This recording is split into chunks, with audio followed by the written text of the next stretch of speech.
All right, we need to learn how to read a trombone fingering chart. Now, I've provided you a chart that you can see, and it's right there. And the trombone fingering chart shows you where the notes are and what position to put the slide. The trombone's different than every other instrument in that we don't push our fingers down over holes or on buttons to make notes happen. We have a slide. And that creates some amazing things for us trombone players, and it creates some challenges. So we have to rise up to those challenges. Okay, so that's kind of the difference. We have a slide. No one else does. That's super important. Now, the way that you know how to play notes, I'll play some for you, for example.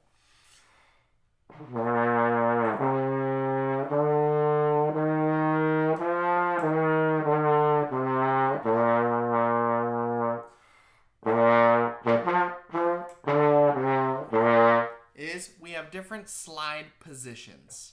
And the way I know where to put the slide is because there are 7 different positions. I'll show you what they are right there. First position, second position, third position, fourth position, fifth position, sixth position, seventh position. There's no 8th position because your slide would come off. Okay, there's only 7 positions on the trombone, and that's a cool thing. We only have 7 positions to learn, right? Look at another instrument has all these different finger combinations to learn, so that's really awesome. The way you know where the positions are there's some checkpoints that I'll teach you about. Each position is roughly the same distance out from the previous one. So that's what's important about trombone is to get these slide positions down. It's all by feel and it's all by ear. You got to hear if your note sounds correct, and if it doesn't, you have to adjust to make it sound correct.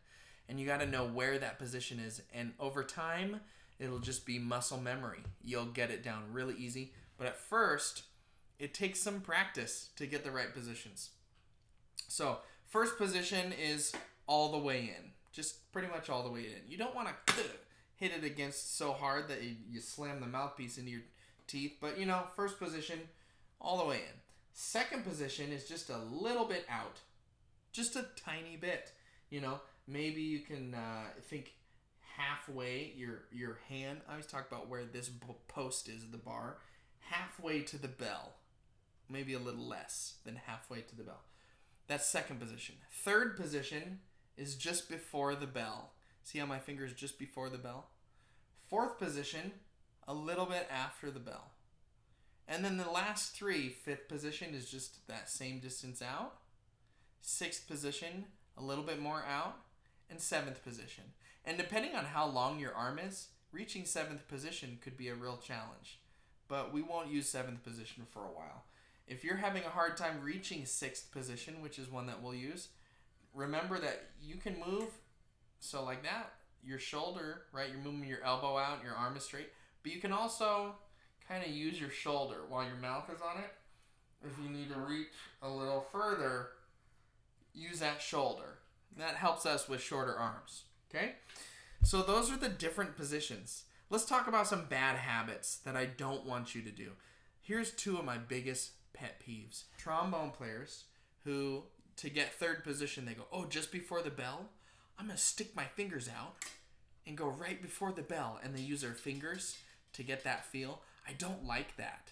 And that's because eventually, if you're doing that, you're going to be hitting your fingers on the bell when you're moving faster. Right? I think it's better to just learn it by feel at first.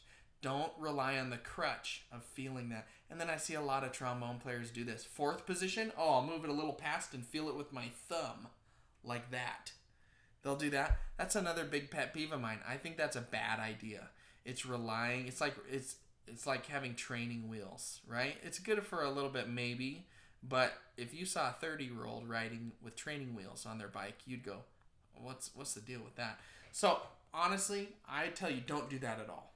Just go by feel, and you can kind of see. Use your eyes and see where you are. That's simple. Okay. Last thing is just the importance of going by feel and using your ear to hear if you're in the right spot. If you're playing with other people or you're playing with a background track and your sound isn't matching perfectly, you can tell it's a little bit out.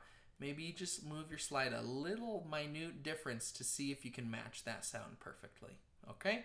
That's how you read a fingering chart. Actually, on trombone, we call it a slide position chart because it tells us what position to put our slide in for the different notes.